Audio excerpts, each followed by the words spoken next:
My life part 8. When I first got married, I felt like my life was full of blessings. Allah had given me a good husband, and together we started our journey as a family. I felt so thankful every day for the peace and happiness in our home. The love from my family and the support from my friends always gave me strength.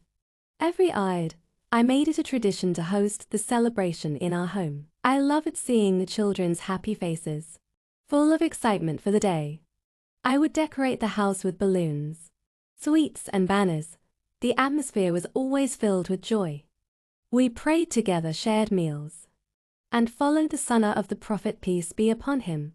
I also prepared small gifts for the children, things they could enjoy and remember. The Eid parties were always filled with laughter, not just from my own children, but also from the children of neighbors, friends and family. Everyone was welcome. I organized games, and every year we rented a bouncy castle. The children loved it. One of their favorite activities was decorating pancakes, which brought everyone together and made the day even more special. It was my way of building strong bonds within the community and sharing the joy of Eid with others. But life isn't always easy, and all is planned sometimes brings challenges we don't expect. After the birth of my twins, life became much harder. My daughter Marianne, who was only 1.5 years old, suddenly had 2 new siblings who needed a lot of my attention.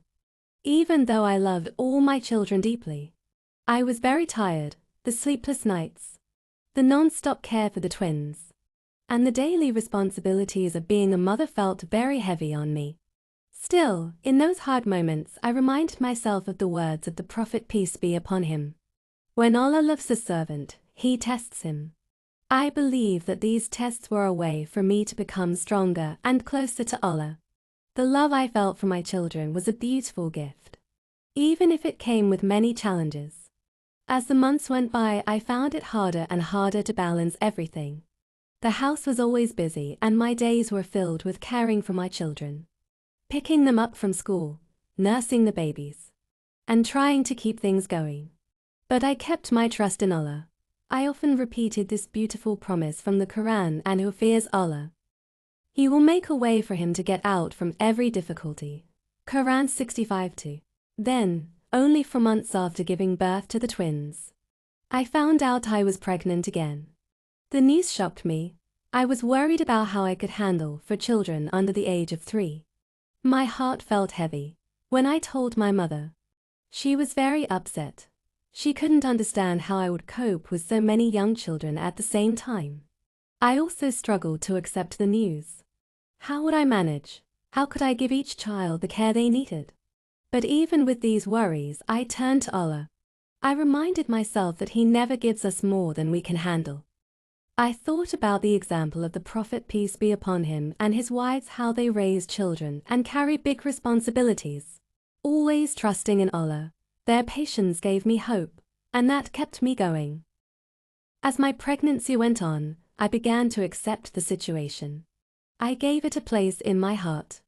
When I found out the baby would be a girl again, I felt the excitement returning. My big boys didn't seem surprised anymore. They were used to Mummy always being pregnant, but they were still happy that the family was growing. Together, we started preparing everything in pink. The boys helped me, and slowly, my heart filled with love and joy again. But then, near the end of the pregnancy, I got news that made me sad. The doctors told me I would not be allowed to have a home birth because of the scar from my previous C-section. It was only 1 year and 1 month since the last surgery, and they said it was too risky. I could still try for a natural birth, but only in the hospital. I felt disappointed. I had dreamed of having another peaceful home birth with the Quran playing in the background. Still, I accepted the decision, knowing that Allah always chooses what is best for us even when we don't understand why. When the day of the birth arrived, my husband stayed by my side the whole time. Alhamdulillah, the birth went well, and I was able to go home with my baby the same day. But something inside me had changed. I realized I didn't want to keep living this life of long-distance marriage. I wanted to be with my husband in the country where he lived.